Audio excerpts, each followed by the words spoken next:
പിതാവിൻ്റെയും പരിശുദ്ധാത്മാവിൻ്റെയും നാമത്തിൽ ആമേൻ. യേശുവിൽ സ്നേഹം നിറഞ്ഞവരെ, ജൂബിലാത്ത് എന്ന ദൈവവചന ശുശ്രൂഷയിലേക്ക് പ്രാർത്ഥനാപൂർവം ഏവരെയും സ്വാഗതം ചെയ്യുന്നു. ഒരു മനുഷ്യൻ്റെ ജീവിതത്തിൽ ദൈവത്തിന് എന്തുമാത്രം പ്രാധാന്യമുണ്ടെന്ന് നമ്മെ ബോധ്യപ്പെടുത്തുന്ന ഇസ്രായേലിൻ്റെ രാജാവായ ദാവീദ്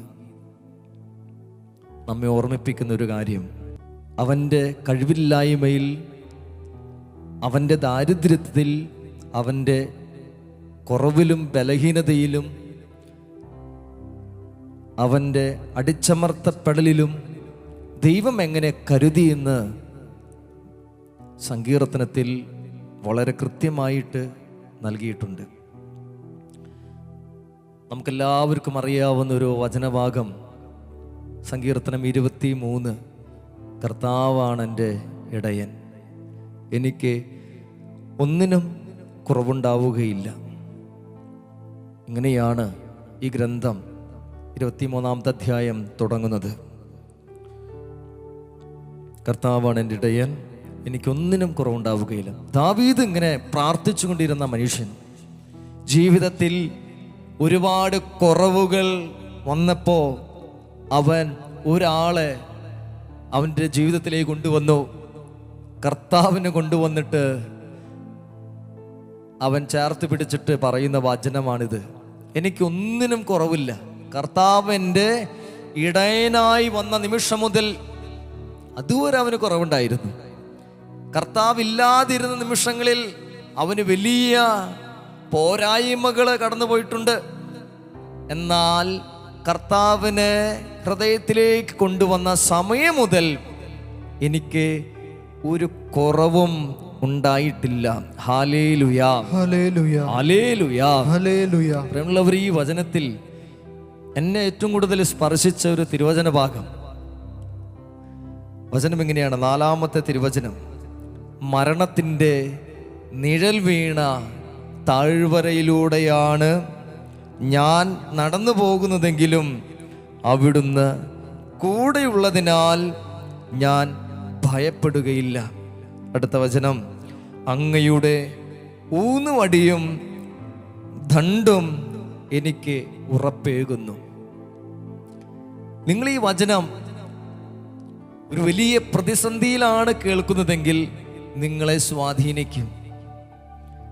ഞാൻ ഓർക്കുന്ന ഒരു ധ്യാനകേന്ദ്രത്തിലേക്ക് വന്ന ഒരു സഹോദരൻ പറഞ്ഞത് ഇങ്ങനെയാണ്: ഞാൻ ഈ ധ്യാനകേന്ദ്രത്തിലേക്ക് വരുന്നത് മരിക്കാനാണ്.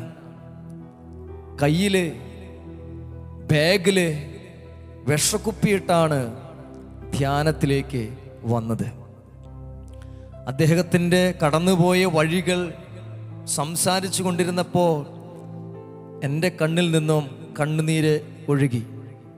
ജീവിതം മുഴുവനും കുഞ്ഞുങ്ങൾക്ക് വേണ്ടി മാറ്റിവെച്ച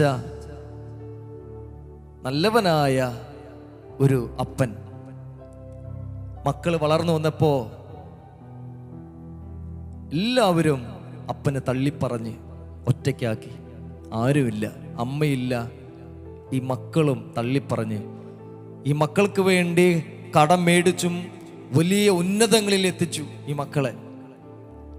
അവസാനം അപ്പനോട് പറയുമായിരുന്നു: അച്ഛാ, എൻ്റെ പോക്കറ്റിലെ 50,000 രൂപയുണ്ട്, എനിക്ക് വിശന്നിട്ട് വയ്യ. ആ സമയത്ത് ഒരു 50 രൂപ എടുത്ത് ജ്യൂസ് കുടിക്കണമെന്ന് എനിക്ക് തോന്നി.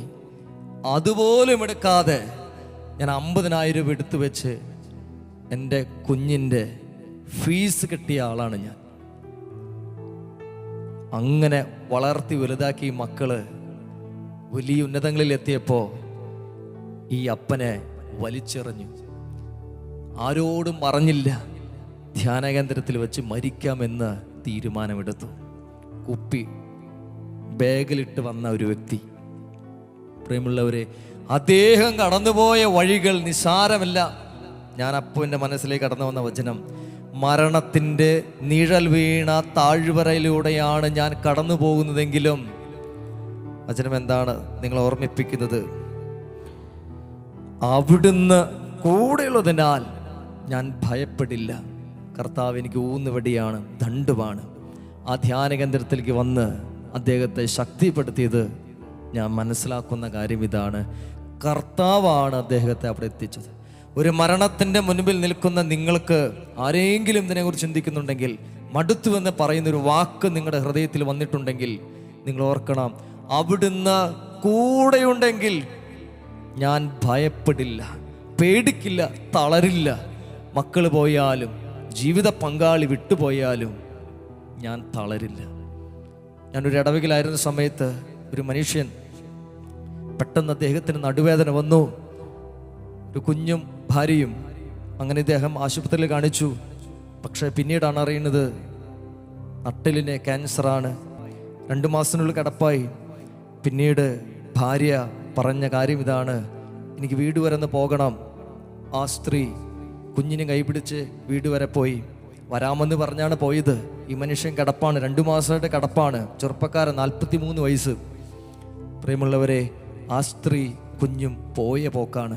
അദ്ദേഹം എൻ്റെ കൈ പിടിച്ച് കരഞ്ഞുകൊണ്ട് പറയുകയാണ്, എനിക്ക് വിഷമമില്ല. വചനങ്ങളെ കേട്ടുകൊണ്ടിരിക്കുമ്പോൾ മരണത്തിൻ്റെ സമയത്ത് ഏതാനും ദിവസം മുമ്പ് ഞാൻ അദ്ദേഹത്തിൻ്റെ അടുത്ത് പ്രാർത്ഥിക്കാനായിട്ട് ചെന്നപ്പോഴും എന്നോടൊരു വാക്ക് പറഞ്ഞു: കുഞ്ഞിനൊന്ന് സാധിക്കുമെങ്കിൽ കാണിച്ചു തരാമോ? കണ്ണീരോടെ പറഞ്ഞ മനുഷ്യൻ ഭാര്യ പോയി. ഒരു അസുഖം വന്നപ്പോൾ ഇട്ടിട്ട് പോയി. സ്നേഹം, പ്രേമുള്ളവർ, അത്രയല്ലേ ഉള്ളൂ നമ്മൾ കാണുന്ന സ്നേഹം. എന്നാൽ കർത്താവ് നിന്നോട് പറയുന്നു, മരണത്തെ നിന്റെ മുൻപിലുണ്ടെങ്കിൽ, ഞാൻ നിന്റെ കൂടെ ഉണ്ടെങ്കിൽ നീ ഭയപ്പെടില്ല. പ്രേമുള്ളവരെ, ദൈവത്തിൻ്റെ വചനം ഇന്ന് ഞാൻ നിങ്ങളെ ഓർമ്മിപ്പിക്കുന്ന ഒരു കാര്യം ഇതാണ്: എലിയ പ്രവാചകൻ ദൈവത്തെ ചേർത്ത് പിടിച്ചു പോയ ഒരു മനുഷ്യനാണ്. ഇസ്രായേൽ സമൂഹത്തെ ശക്തിയോടെ ദൈവത്തെ ആരാധിക്കണമെന്ന് എല്ലാവരും പ്രബോധിപ്പിക്കുന്ന ഒരു മനുഷ്യൻ. അവൻ്റെ വാക്ക് കേൾക്കുമ്പോൾ തന്നെ മനുഷ്യർ പ്രാർത്ഥിക്കാൻ തുടങ്ങും. ദൈവത്തിന് സ്വരം വഹിച്ച ഈ മനുഷ്യൻ, എന്നാൽ അവിടെ തിന്മയുടെ ശക്തി, ബാൽ ദേവന്മാരെ ആരാധിക്കുന്ന ഒരു മനുഷ്യർ അവിടെ ഉണ്ടായിരുന്നു. ആ കൂട്ടം മനുഷ്യരെ തിന്മയെ ആരാധിക്കാൻ തുടങ്ങി, തിന്മയുടെ വശത്ത് നിന്നക്കാൻ തുടങ്ങി. എല്ലാവരും ആ വഴിയിലൂടെ പോയപ്പോൾ ഏലിയ പറഞ്ഞു, ഇല്ല, ദൈവത്തെ ആരാധിക്കാൻ തുടങ്ങണം, ദൈവത്തിന്റെ ബലിപീഠത്തോട് ചേർന്നിരിക്കണം, ദൈവത്തെ ബലിപീഠത്തെ തകർക്കരുത്. കുർബാന, നിങ്ങൾ ഓർത്തോ, ആരെങ്കിലും കുർബാനയെ നിഷേധിക്കുന്നുണ്ടെങ്കിൽ, കുർബാനയോട് താല്പര്യമില്ല, സ്നേഹമില്ല എങ്കിൽ ഈ വചനം കേൾക്കണം നിങ്ങൾ. ബാൽദേവനെ സമർപ്പിക്കാൻ തുടങ്ങി. പറഞ്ഞു, തീ, അഗ്നി വന്ന് ഞങ്ങളുടെ പ്രാർത്ഥന കേൾക്കണമെന്ന്. എന്നാൽ 2 പേരും കൂടി പ്രാർത്ഥിക്കാൻ തുടങ്ങി. സർവശക്തനായ ദൈവത്തെ, അബ്രഹാത്തിൻ്റെയും ഇസ്ഹാക്കിൻ്റെയും യാക്കോബിൻ്റെയും ദൈവത്തെ ആരാധിക്കുന്ന എലിയ പ്രവാചകൻ ഇങ്ങനൊരു ചെറിയ പ്രാർത്ഥന നടത്തുന്നുണ്ട്. ആ പ്രാർത്ഥന ഇങ്ങനെയാണ്: ഞാൻ അങ്ങയുടെ ദാസനാണ്, അങ്ങയുടെ കൽപ്പന അനുസരിച്ചാണ് ഞാനിത് ചെയ്യുന്നത്. നിങ്ങൾ പ്രാർത്ഥിക്കുന്നത് ദൈവത്തിൻ്റെ കൽപ്പന അനുസരിച്ചാണ്. ദൈവമേ, നിന്റെ ദാസനാണ് ഞാൻ. പ്രാർത്ഥന തുടങ്ങി. എൻ്റെ പ്രാർത്ഥന, കർത്താവേ, നീ എനിക്ക് ഇത് ചെയ്തു തരണം. മഴയില്ല അവിടെ, വർഷങ്ങളായിട്ട് മഴയില്ല, പ്രാർത്ഥനയില്ല, ദാരിദ്ര്യമാണ് അവിടെ. എന്നും കഠിനമായ ദാരിദ്ര്യത്തിലൂടെയും വലിയ കഷ്ടപ്പാടിലൂടെയും കടന്നു പോകുന്ന ഇസ്രായേൽ കുടുംബം ഒരു ഗതിയില്ല. എത്രയൊക്കെ അധ്വാനിച്ചിട്ടും എൻ്റെ കുടുംബത്തിലേക്ക് അത് ഫലം ചെയ്യുന്നില്ല. എന്തൊക്കെ കാര്യങ്ങൾ ഞങ്ങൾ കാണിച്ചു കൂട്ടുന്നു, ഇതെല്ലാം ഇപ്പുറത്തെ വഴിയിലൂടെ കടന്നു പോകുന്നു. എന്തോരം ഞങ്ങൾ പണിയെടുക്കുന്നു, കഷ്ടപ്പെടുന്നു, പക്ഷെ ഇതൊന്നും എൻ്റെ കുടുംബത്തിലേക്ക് കടന്നു വരുന്നില്ല, ഐശ്വര്യമില്ല. എന്നാൽ എലിയയുടെ പ്രാർത്ഥന കേട്ടോ. നിന്റെ ദാസനാണ് ദൈവമേ, കർത്താവ്, എൻ്റെ പ്രാർത്ഥന കേൾക്കണമേ, നീ എനിക്ക് ഇത് ചെയ്തു തരണം. ഏത് വാശി പിടിക്കുകയാണ്, ഞാൻ പ്രാർത്ഥിക്കുന്ന ഈ കാര്യം ദൈവം എന്നെ നാണം കെടുത്തരുതേ, എന്നെ സമൂഹത്തിൽ ഉയർത്തണമേ, ഇതാ തിന്മയുടെ മുൻപിൽ എനിക്ക് ശക്തി തരണമേ, ഇത് എനിക്ക് ചെയ്തു തരണം. എന്ത് ചെയ്തു തരണം? പ്രാർത്ഥിക്കാൻ തുടങ്ങി, ബലിയർപ്പിച്ച് പ്രാർത്ഥിക്കാൻ തുടങ്ങി. കർത്താവ് തന്നെ ദൈവം, ദൈവമേ നീ തന്നെ ദൈവം, സർവശക്തനാ നീ തന്നെ ദൈവം, വേറെ ഒരിടത്തും രക്ഷയില്ല, നിന്നിലേ രക്ഷയുള്ളൂ. പ്രാർത്ഥിക്കാൻ തുടങ്ങി. അടുത്ത വചനം 41 മുതലുള്ള തിരുവചനങ്ങൾ. 1 രാജാക്കന്മാർ 18 അധ്യായം 41 മുതലുള്ള തിരുവചനങ്ങൾ. തലക്കെട്ടിങ്ങനെ നിങ്ങൾ ശ്രദ്ധിക്കണം. വരൾച്ച അവസാനിക്കുന്നു. ഇതുവരെ എന്താണ്? വരൾച്ചയാണ്. എന്നാൽ ദൈവത്തോട് പ്രാർത്ഥിക്കാൻ തുടങ്ങിയ നിമിഷം മുതൽ വരൾച്ച അവസാനിക്കാൻ തുടങ്ങുന്നു. ദാരിദ്ര്യം വിട്ടൊഴിയാൻ പോകുന്നു. കുടുംബത്തിലെ രോഗപീഠയുണ്ടെങ്കിലും അതിന്റെ മുൻപിൽ ധൈര്യത്തോടെ നിൽക്കാൻ ശക്തി തരുന്നു. മനസ്സ് തകരാതെ, തരിപ്പണമാകാതെ, ഹൃദയത്തിൽ ബലം കൊടുത്ത് ദൈവം അനുഗ്രഹിക്കാൻ തുടങ്ങുന്നു. തിന്മയുടെ ശക്തി വിട്ടുപോകാൻ തുടങ്ങുന്നു. ബാൽ ദേവന്മാരെ ആരാധിച്ചിരുന്നവരെ ഈ ഏലിയായെ കണ്ട് ഓടാൻ തുടങ്ങുന്നു. നന്മ വരാൻ തുടങ്ങുന്നു. അടുത്ത വചനം. അനന്തരം ഏലിയ എന്തു ചെയ്തു? കാർമൽ മലയുടെ മുകളിൽ കയറി കർത്താവിന്റെ മുൻപിൽ പ്രാർത്ഥിക്കാൻ തുടങ്ങുകയാണ്. ദൈവത്തിനോട് ചേർന്നിരിക്കുന്ന ഒരു മനുഷ്യൻ ഏലിയ, ഒരു അപ്പൻ. നിങ്ങൾ ആലോചിച്ചോ, ഇസ്രായേൽ ജനത്തിന് അപ്പനായിട്ടാണ് നിൽക്കുന്നത്. അവിടെ പ്രവാചകനായി നിൽക്കുന്നു. മുട്ടുമടക്കി പ്രാർത്ഥിക്കാൻ തുടങ്ങാൻ മക്കൾക്ക് വേണ്ടി. വഴിവിട്ടു പോകുന്ന മക്കള് നിങ്ങളുടെ കുടുംബത്തിലുണ്ടെങ്കിൽ, നിങ്ങളുടെ ജീവിത പങ്കാളി ഉണ്ടെങ്കിൽ, മാതാപിതാക്കളുണ്ടെങ്കിൽ, അതിൽ ഒരാള് ദൈവം തെരഞ്ഞെടുത്തിട്ടുണ്ട്. എന്തിനു വേണ്ടി? പ്രാർത്ഥിക്കാൻ. മുട്ടുമടക്കി കാർമൽ മലയുടെ മുകളിൽ പോയി പ്രാർത്ഥിക്കണം. നിങ്ങൾ ഓടിപ്പോയി പ്രാർത്ഥിക്കണം. എവിടെ പോയി പ്രാർത്ഥിക്കണം? നിങ്ങളുടെ ദേവാലയങ്ങളിൽ വിശുദ്ധ ബലി അർപ്പിച്ച് പ്രാർത്ഥിക്കാൻ തുടങ്ങണം. ദൈവവചനം എവിടെയുണ്ടോ അവിടെ നിങ്ങൾ ഓടിക്കയറണം, പ്രാർത്ഥിക്കാൻ തുടങ്ങണം. കഷ്ടപ്പെട്ട് പ്രാർത്ഥിക്കാൻ തുടങ്ങി. മുട്ടുമടക്കി കർമ്മല മലയുടെ മുകളിൽ കയറി മുട്ടുമടക്കി നിലം വരെ കുനിഞ്ഞ് മുഖം മുട്ടുകൾക്കിടയിൽ ഇരുന്നു. എന്തിനു വേണ്ടി? ദൈവം ഈ വരൾച്ച അവസാനിക്കുന്നു. നിങ്ങളുടെ കുടുംബത്തിലെ വരൾച്ച അവസാനിക്കാൻ വേണ്ടി ദൈവം തിരഞ്ഞെടുത്തൊരു വ്യക്തിയുണ്ട്. നിങ്ങൾക്കത് മനസ്സിലാകും. അത് ഞാനാണ്. നിങ്ങൾ വിശ്വസിക്കണം. അത് ഞാനാണ്. എൻ്റെ കുടുംബത്തെ, എൻ്റെ ദേശത്തെ, എൻ്റെ സമൂഹത്തെ വരൾച്ച അവസാനിപ്പിക്കാൻ ദൈവം തിരഞ്ഞെടുത്ത വ്യക്തി ഞാനാണ്. അപ്പൊ ഞാൻ എന്ത് ചെയ്യണം? ഞാൻ കഷ്ടപ്പെടാൻ തയ്യാറാകണം. ഞാൻ വേദനിക്കാൻ തയ്യാറാകണം. മുട്ട് പൊട്ടിച്ചോരയേൽക്കാൻ തുടങ്ങുന്നു. കർത്താവേ, ഞാൻ കാരണം എൻ്റെ ആ സമൂഹത്തിലേക്ക് അനുഗ്രഹങ്ങൾ ചൊരിയണമേ. 7 പ്രാവശ്യം അങ്ങനെ ചെയ്തു. മുട്ടുമടക്കുന്നു, തല നിലത്ത് കുത്തുന്നു, മുട്ടുകൾക്കിടയിൽ തലയാക്കുന്നു. 7 പ്രാവശ്യം പ്രാർത്ഥിക്കുന്നു. ഇവനെന്താ പ്രാന്താണെന്ന് പലരും ചോദിച്ചു.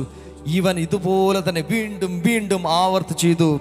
അങ്ങനെ അവന്റെ പ്രാർത്ഥന എന്തായിരുന്നു? എൻ്റെ പ്രാർത്ഥന ദൈവം കേൾക്കണമെന്ന്. എന്തായിരുന്നു അവന്റെ പ്രാർത്ഥന? വരൾച്ച അവസാനിക്കുന്ന ഈ നാട്ടിൽ നിന്ന്, ഈ പ്രദേശത്തു നിന്ന് തിന്മയുടെ ശക്തി മാറണം. അങ്ങനെ പ്രിയമുള്ളവരെ, ഇതാ അവിടെ എന്ത് സംഭവിക്കുന്നു?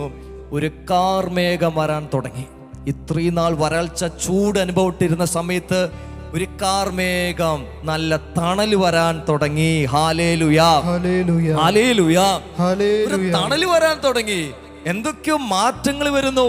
ദൈവവചനത്തോട് ചേർന്നിരുന്നപ്പോ, പള്ളിയിലേക്ക് കുർബാനയ്ക്കായിട്ട് സമർപ്പിച്ച് പ്രാർത്ഥിക്കാൻ തുടങ്ങിയപ്പോ, ജപമാല ചൊല്ലിയപ്പോ, കുടുംബ പ്രാർത്ഥന സജീവമായപ്പോ ഒരു കാർമേഘം വരുന്നു. എവിടുന്നാന്ന് അറിയില്ല. നടക്കാതിരുന്ന സ്ഥലങ്ങൾ ഇതാ വിൽക്കാനായിട്ട് ആള് വരുന്നു. ഒരു കാർമേഘം വരുന്നു. ഒരു നല്ലൊരു അന്തരീക്ഷം വരുന്നു. എന്ത് സംഭവിച്ചു? മഴ തടസ്സമാകാതിരിക്കാൻ രഥം പൂട്ടി പുറപ്പെടുക. താഴോട്ടിറങ്ങുമ്പോ മേഘാവൃതമായി കറുത്തിരണ്ടു. കാറ്റ് വീശാൻ തുടങ്ങി. മേഘം വന്നു, കാറ്റ് വീശി. പ്രിയപ്പെട്ടവരെ, കാർമേഘം, കാറ്റും അതിനുശേഷം വലിയൊരു മഴ പെയ്തു. വചനത്തിൽ എഴുതിയതാണ്. വലിയൊരു മഴ എന്ന് പറഞ്ഞാൽ ഒരു സമൃദ്ധി നൽകി അനുഗ്രഹിക്കുകയാണ്. ആ കുടുംബത്തെ രക്ഷപ്പെടുത്തുന്ന കർത്താവ്. പ്രിയപ്പെട്ടവർ, അവസാനിപ്പിക്കുന്ന വചനം ഇതാണ്. കർത്താവിൻ്റെ കരം ഏലിയായുടെ കൂടെ ഉണ്ടായിരുന്നു. കർത്താവിൻ്റെ കരം എൻ്റെ കൂടെ ഉണ്ടായിരുന്നു. കർത്താവിൻ്റെ കരം നിന്റെ കൂടെ ഉണ്ടായിരുന്നു. ഉണ്ട് എന്നല്ല പറഞ്ഞു, ഉണ്ടായിരുന്നു. It was. പരിശുദ്ധ കുർബാനയുടെ ആരാധനയുടെ ഈ സമയത്ത് നിങ്ങൾ പ്രാർത്ഥിക്കേണ്ട കാര്യം, ദൈവമേ, ഇതും എനിക്ക് സാധിച്ചു തരണം. നിങ്ങൾ വിശ്വസിച്ച് പ്രാർത്ഥിക്കണം. ഏലിയ പ്രവാചകൻ വിശ്വസിച്ചു, ഇതും എനിക്ക് സാധിച്ചു തരണം. ചിലർ പറയും, ഇയാളിത് എന്തൊക്കെയാ പറയുന്നത്? ഏലിയായോട് പറഞ്ഞു, എന്തൊക്കെ ഇയാൾ പറയുന്നത്? ഈ വരൾച്ച എങ്ങനെ മാറും? മഴ എങ്ങനെ വരും? പക്ഷേ ഇവൻ പ്രായം കുറവാ, ചെറുപ്പാ. എന്നാലും ദൈവം അവൻ്റെ വാക്ക് കേട്ട് മഴ പെയ്യിച്ചു. കാരണം എന്തെന്നറിയുമോ? അവൻ്റെ കൂടെ കർത്താവിൻ്റെ കരമുണ്ടായിരുന്നു. ആരും അറിയാതെ പ്രാർത്ഥിക്കുന്ന വേള അവനുണ്ടായിരുന്നു. ആരും അറിയാതെ ത്യാഗം ചെയ്തത് ദൈവം കണ്ടിരുന്നു. കർത്താവിൻ്റെ കരമുണ്ടായിരുന്നു. ഒന്ന് ചേർന്ന് ഈ ആരാധനയുടെ മണിക്കൂറിൽ വലിയൊരു സമൃദ്ധിക്ക് വേണ്ടി, ഒരു ഐശ്വര്യത്തിന് വേണ്ടി, വരൾച്ച മാറാൻ വേണ്ടി ഹൃദയം തുറന്ന് നമുക്ക് പ്രാർത്ഥിക്കാം. പിതാവിൻ്റെയും പുത്രൻ്റെയും പരിശുദ്ധാത്മാവിൻ്റെ നാമത്തിൽ ആമേൻ.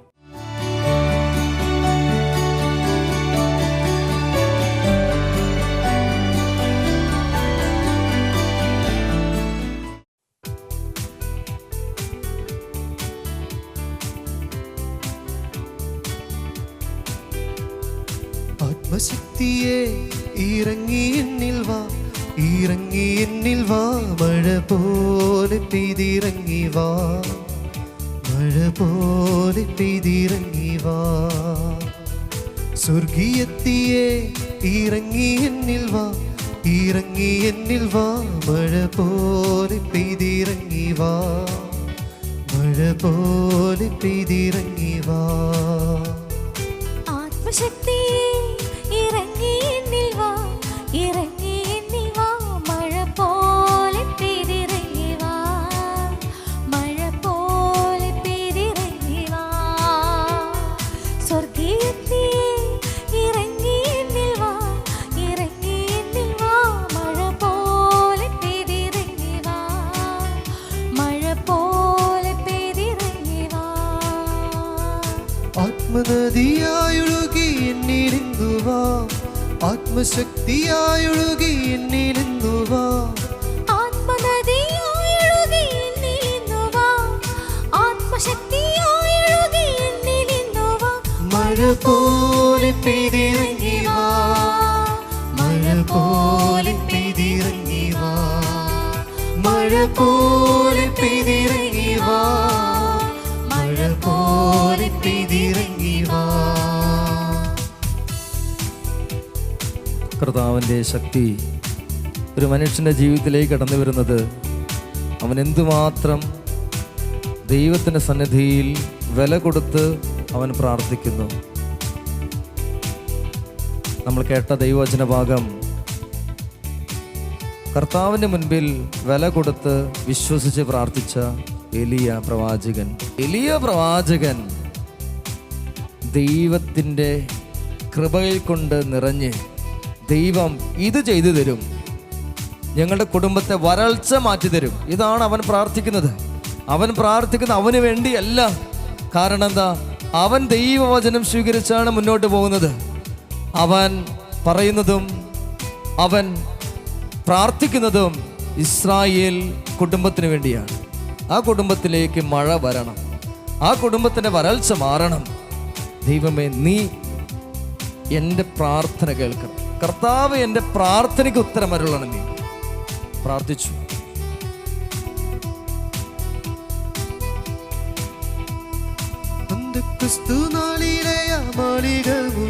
ആമേൻ. അഗ്നിനാവിനാൽ മുഴുവൻ നിറച്ചവനേ,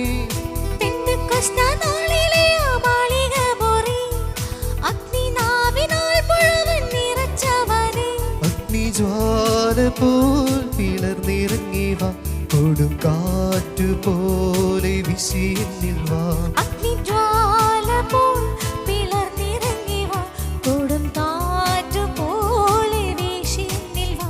മഴ പോലെ പെയ്തിറങ്ങി മഴ പോലെ നിന്റെ വരൾച്ച മാറ്റാൻ യേശുവിനെ സാധിക്കും. മഴ പോലെ നീ വിശ്വസിക്കണം. യേശു കർത്താവാണെന്ന് വിശ്വസിക്കുന്നവർക്ക് ചേർന്ന് പാടാം. മഴ പോലെ ആത്മാവിൽ നിറഞ്ഞ് നിന്റെ കുടുംബത്തിന് എല്ലാ വരൾച്ചയും ഓർക്കുക. നിങ്ങൾക്ക് മാത്രം അറിയാവുന്ന ചില വരൾച്ചയുണ്ട്. നിന്റെ വ്യക്തി ജീവിതത്തിലെ വരൾച്ച. യേശുവേ, നീ ഏറ്റെടുക്കണമേ. അബ്രഹാത്തിന്റെയും ഇസ്ഹാക്കിന്റെയും ദൈവമേ, മഴ പോലെ ഇറങ്ങിയ ആ വലിയ അഭിഷേകം നിങ്ങൾ പ്രാർത്ഥിക്കാൻ തുടങ്ങുമ്പോൾ തന്നെ ചില പ്രശ്നങ്ങളുടെ മേൽ കാർമേഘം വരാൻ തുടങ്ങും. ചില പരിഹാരങ്ങൾ കാണാൻ തുടങ്ങും.